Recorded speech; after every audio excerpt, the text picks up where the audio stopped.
Hello दोस्तों, स्वागत है आप सभी का साबिर क्लासेस एजुकेशन में। और आज हम लोग बात करेंगे मेसोपोटामिया सभ्यता के बारे में कि आखिर मेसोपोटामिया सभ्यता क्या था, उसके बारे में हम लोग डिटेल से बात करेंगे।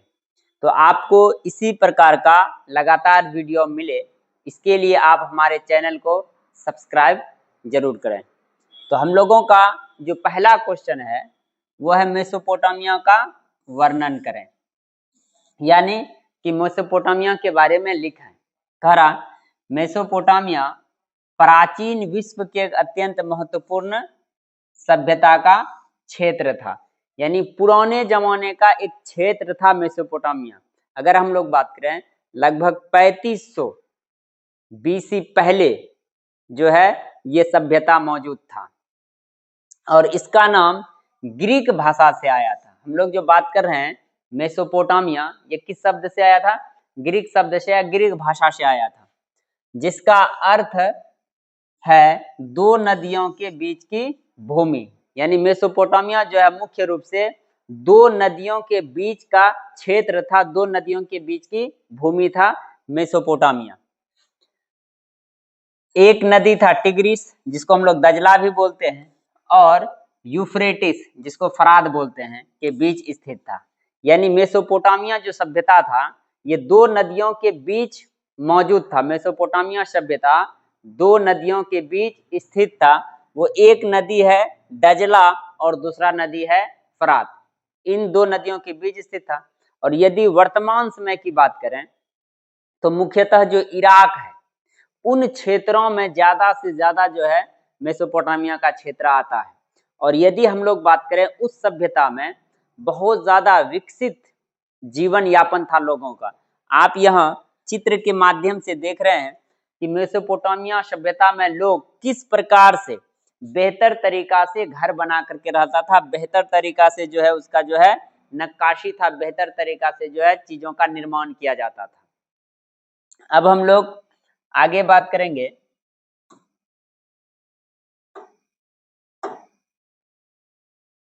आज का यह क्षेत्र, यानी हम लोग मेसोपोटामिया के बारे में बात करते हैं। आज का यह क्षेत्र मुख्य रूप से इराक, कुछ भाग सीरिया और तुर्की में आता है। यानी मेसोपोटामिया का जो क्षेत्र है इराक में आता है, कुछ भाग उसका तुर्की में आता है और कुछ भाग उसका सीरिया में भी आता है। मेसोपोटामिया का जो भाग है इन देशों में आता है।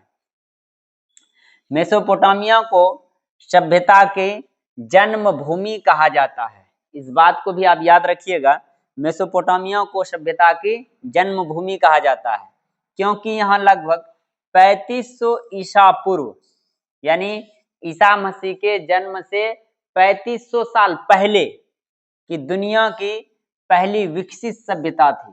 और आप एक अनुमान लगाइए, ईसा मसीह के जन्म से 3500 साल पहले लोग कितनी बेहतर व्यवस्था के साथ जीता था। और यदि हम लोग इसको देखें तो आप यहाँ देख रहे हैं इन क्षेत्रों में, ये जो क्षेत्र है इन क्षेत्रों में मेसोपोटामिया सभ्यता था। और यदि अभी हम लोग बात करते हैं, ये इराक जो देख रहे हैं आप, इराक, सीरिया, तुर्की, इन क्षेत्रों में जो है मेसोपोटामिया की सभ्यता मौजूद था। इराक में, इराक में, तुर्की में, सीरिया में, इन क्षेत्रों में मेसोपोटामिया की सभ्यता मौजूद थी। और उस समय लोग बहुत ही बेहतर तरीका से अपना जीवन यापन करता था। आप इस चीज को देख करके समझ सकते हैं कि कितना बेहतर सभ्यता था उस समय, लोग कितना बेहतर जिंदगी जीता था। इसी तरह से हम लोग आगे बात करते हैं यहाँ की प्रमुख सभ्यताएं। यदि हम लोग बात करें कि मेसोपोटामिया का जो प्रमुख सभ्यता था वो कौन कौन था, तो मेसोपोटामिया का जो प्रमुख सभ्यता था सुमेरियन, अक्कादी, बेबीलोनियन, असीरियन, ये सब सभ्यता था उस समय का प्रमुख सभ्यता था। मेसोपोटामिया सभ्यता का ये सब सभ्यता जो है मुख्य सभ्यता था, प्रमुख सभ्यता था। अगर हम लोग सुमेरियन के बारे में बात करें, इन्होंने सबसे पहले लेखन कला और शहरों का विकास किया। तो सुमेरियन सभ्यता ही सबसे पहले लेखन व्यवस्था को आगे बढ़ाया और जो है शहरों का विकास किया। फिर अक्कादी के बारे में बात करते हैं। यह दुनिया का पहला संगठित साम्राज्य माना जाता है। अक्कादी को दुनिया का पहला संगठित साम्राज्य माना जाता है, यानी बहुत ही बेहतर तरीका से व्यवस्थित साम्राज्य था। फिर हम लोग बेबीलोनियन की बात करते हैं। राजा हम्मुराबी और उनकी कानून संहिता के लिए प्रसिद्ध। तो ये जो बेबीलोनियन सभ्यता था, तो ये राजा हम्मुराबी, इनके बारे में हम लोग डिटेल से बात करेंगे। राजा हम्मुराबी के बारे में, इन्होंने एक कानून संहिता दिया था, हम्मुराबी की संहिता, और उसी के आधार पर उस समय जो है कानून व्यवस्था के आधार पर, उसी हम्मुराबी संहिता के आधार पर जो है बेबीलोनियन को चलाया जा रहा था। फिर हम लोग बात करते हैं असीरियन। अपनी सैन्य शक्ति और विशाल महलों के लिए जाने जाते थे। यानी असीरियन का जो सैन्य शक्ति था, बहुत बेहतर सैन्य शक्ति था और बहुत अच्छे अच्छे महल थे। आप चित्र के माध्यम से देख सकते हैं कि उस समय का सभ्यता कितना बेहतर था। जो मेसोपोटामिया की सभ्यता थी उसमें जो भी था, सुमेरियन, अक्कादी, बेबीलोनियन, असीरियन, ये सब जो है उस समय कितना बेहतर तरीका से अपना जीवन यापन करता था। उस समय का जो घरों का निर्माण था कितना बेहतर तरीका से था।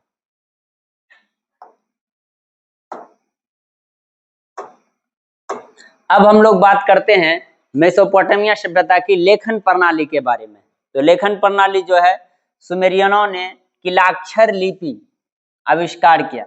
जो सुमेरियन के लोग थे उनके द्वारा जो है किलाक्षर लिपि, जिस तरह से हम लोग अगर हिंदी में कोई चीज लिखते हैं उसको देवनागरी लिपि बोलते हैं, इंग्लिश में कोई चीज लिखते हैं रोमन लिपि बोलते हैं, उसी तरह से जो है किलाक्षर लिपि का आविष्कार किया। और किलाक्षर लिपि को आप चित्र के माध्यम से देख सकते हैं। किलाक्षर लिपि में चीजों को लिखा जाता था। फिर उस समय कानून व्यवस्था के बारे में बात कर रहे हैं। बेबीलोन के राजा हम्मुराबी, ये जो हम्मुराबी था ये बेबीलोन का राजा था। हम्मुराबी ने प्रसिद्ध हम्मुराबी संहिता बनाई, जो विश्व की प्रारंभिक लिखित कानून संहिताओं में से एक है। तो जो बेबीलोनियन का राजा था हम्मुराबी, उन्होंने एक कानून बनाया जिसको बोला गया हम्मुराबी संहिता, और उनके माध्यम से जो है अपने क्षेत्रों को चलाया जाता था। और उस समय का जो है ये लिपि है, किलाक्षर लिपि है, उस समय जो है इसी रूप में लिखा जाता था चीजों को।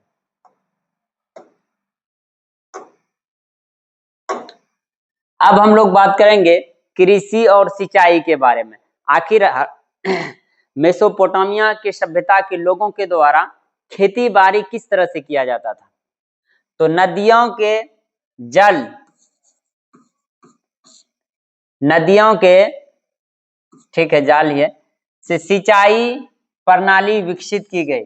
यानी उस समय वहां बहुत ज्यादा नदियां होने के कारण उन्हीं नदियों के माध्यम से जो मेसोपोटामिया सभ्यता के लोग थे वो अपने खेतों को जो है पानी दिया करता था, उनसे जो है सिंचाई किया जाता था और उनसे जो है फसल की प्राप्ति होती थी। गणित और खगोल विज्ञान, 60 आधारित संख्या पद्धति, जिसमें 60 मिनट बराबर 1 घंटा की अवधारणा यही विकसित हुई। यानी कि जो मेसोपोटामिया सभ्यता है, हम लोग जो वर्तमान समय में बात करते हैं 60 मिनट बराबर 60 सेकेंड बराबर 1 मिनट, ये इस प्रकार की जो बातें हैं ये आपको मेसोपोटामिया की सभ्यता में ही डेवलप हुआ। और वहां जो है बहुत ज्यादा नदियां होने के कारण आसपास के लोग खेती जो है बहुत बेहतर क्या करता था, सिंचाई जो है बहुत बेहतर क्या करता था और कृषि का कार्य करता था। अब यदि हम लोग बात करें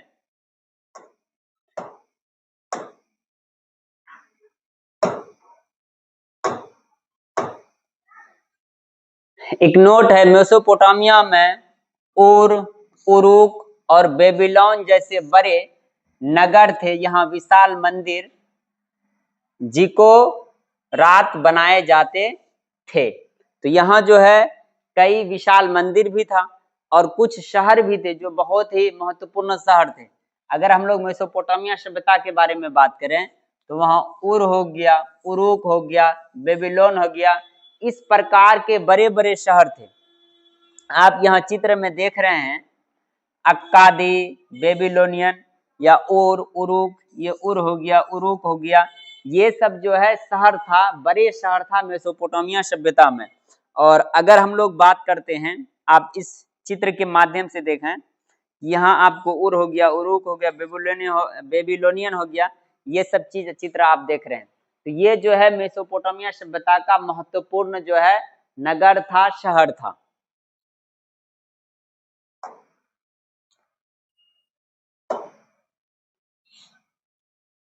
अब हम लोग नेक्स्ट शिवालिक पहाड़ी का वर्णन करें। अब जो हम लोग बात करेंगे शिवालिक पहाड़ी के बारे में बात करेंगे, जो हिमालय पर्वत का क्षेत्र है, हिमालय पर्वत का भाग है। जिस तरह से हिमाद्री हो गया, शिवालिक हो गया, इन पर्वतों के बारे में हम लोग बात कर रहे हैं। तो हम लोग सबसे पहले जो बात करेंगे वो शिवालिक के बारे में बात करेंगे। तो शिवालिक पहाड़ियां हिमालय पर्वत प्रणाली की सबसे दक्षिणी और बाहरी श्रेणियां हैं। इन्हें बाह्य हिमालय भी कहा जाता है।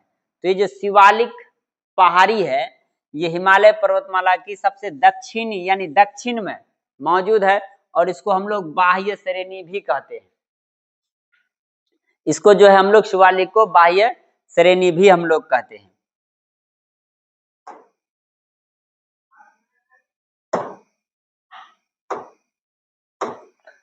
यहाँ पहाड़ियां पाकिस्तान से शुरू होकर भारत के उत्तरी भागों से गुजरते हुए नेपाल और भूटान तक फैली है। तो हम लोग जो शिवालिक के बारे में बात करते हैं, ये शिवालिक जो पहाड़ी है, ये पाकिस्तान से शुरू होकर, शिवालिक पहाड़ी कहाँ से शुरू होता है? पाकिस्तान से। पाकिस्तान से शुरू होकर भारत के उत्तरी भागों से गुजरते हुए नेपाल और भूटान तक फैली हुई है। यानी कि शिवालिक पहाड़ी नेपाल में भी मौजूद है, भूटान में भी मौजूद है, और पाकिस्तान से शुरू होकर भारत के क्षेत्रों में भी ये शिवालिक पहाड़ी मौजूद है। आप यहाँ चित्र के माध्यम से देख सकते हैं कि इधर चीन है, नेपाल है, यहाँ भूटान है, इधर पाकिस्तान है। इन क्षेत्रों में होते हुए ये शिवालिक पहाड़ी जो है मौजूद है। इन क्षेत्रों में शिवालिक पहाड़ी है। अब हम लोग बात करेंगे शिवालिक पहाड़ियों की विशेषताएं को लेकर। तो आखिर शिवालिक पहाड़ी का क्या गुण है, उसके बारे में हम लोग बात करेंगे। तो कह रहा शिवालिक हिमालय की सबसे नवीन, नवीन का मतलब होता है नया, शिवालिक हिमालय की सबसे नवीन पर्वत श्रेणी मानी जाती है। यह मुख्यतः, यह मतलब शिवालिक के बारे में हम लोग बात करते हैं, यह मुख्यतः बालू, कंकर और मिट्टी से बनी है, इसलिए यहाँ भूस्खलन की संभावना अधिक रहती है। तो शिवालिक की जो पहाड़ियां हैं वो बालू से, कंकर से, मिट्टी से, इन चीजों से मिलकर के बना है। इसलिए जो है इनका जो है भूस्खलन मतलब ढबर करके गिरना, इसकी संभावना ज्यादा रहती है कि शिवालिक पहाड़ी इस तरह से गिर सकता है। आप देख लीजिए इस चित्रों के माध्यम से। अब हम लोग बात करेंगे कि यहाँ घने वन पाए जाते हैं। शिवालिक में आपको घने वन पाए जाएंगे, बहुत ज्यादा जंगल मौजूद है। उसके बाद यहाँ हाथी, बाघ, हिरण जैसे वन्य जीव पाए जाते हैं। तो शिवालिक पहाड़ी में आपको हाथी मौजूद होगा, जो बहुत सारे जंगली जीव है वो पाए जाते हैं शिवालिक पहाड़ी में। उसके बाद नदियां हैं। अब हम लोग बात करेंगे, यह क्षेत्र कृषि और वन संपदा के लिए महत्वपूर्ण है। यानी कि शिवालिक वाले क्षेत्र में आप खेती बाड़ी भी कर सकते हैं, बहुत सारा जंगल भी मौजूद है।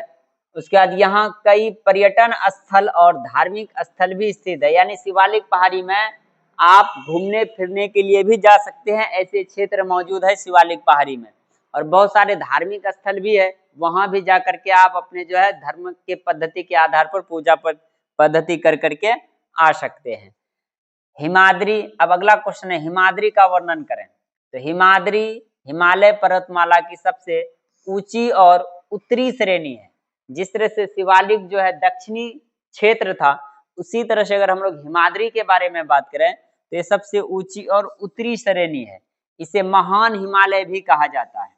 ये जो हिमाद्री है, हिमालय पर्वत का ही एक भाग है। ये इसको हम लोग क्या बोलते हैं, महान हिमालय भी बोलते हैं। आप कई चित्र देख रहे हैं पर्वत का, अलग अलग, हिमाद्री हो, शिवालिक हो। अब हम लोग बात करेंगे, यह पर्वत श्रेणी पश्चिम में पाकिस्तान से लेकर भारत, नेपाल और भूटान तक फैली। अभी हम लोग हिमाद्री के बारे में बात कर रहे हैं, तो यह भी हिमाद्री भी आपको जो है भारत, नेपाल, भूटान, इन क्षेत्रों में ये सारा जो है हिमाद्री जो है पर्वत पाया जाता है। आप भारत के नक्शा के माध्यम से भी देख सकते हैं, इधर पाकिस्तान है, इधर आपको यहाँ नेपाल मिलेगा, इधर भूटान मिलेगा, इधर चीन मिलेगा। इन क्षेत्रों में भी हिमाद्री जो है फैला हुआ है। अब हम लोग आगे हिमाद्री के बारे में बात करते हैं। यह वर्ष भर बर्फ, यहाँ वर्ष भर बर्फ जमी रहती है। तो हिमाद्री में लगभग पूरे साल बर्फ जमा रहता है, बर्फ से ढका रहता है।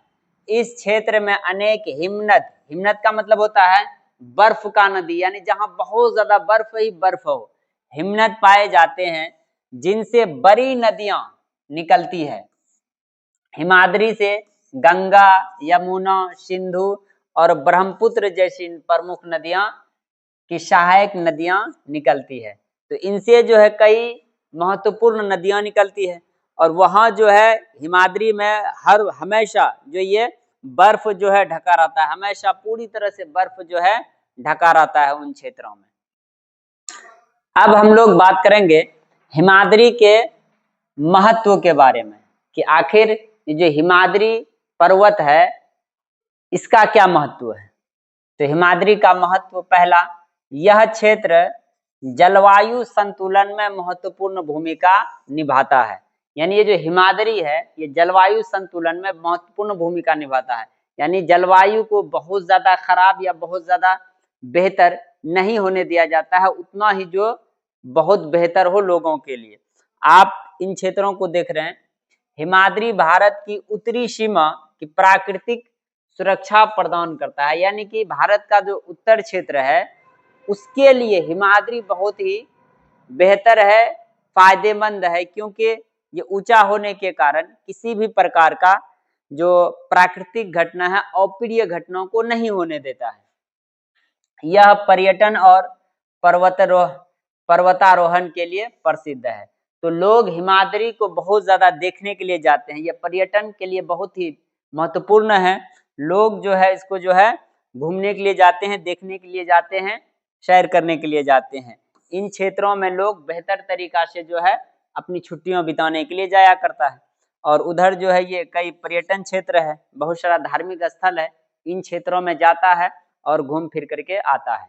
तो आज हम लोग यहीं तक बात करेंगे, और हम जो है जो कि हाट में ऑफलाइन बैच चलाते हैं पैरामाउंट कोचिंग सेंटर में। यदि आपको बेहतर लगे तो हमारे साथ ऑफलाइन भी जुड़ें। धन्यवाद।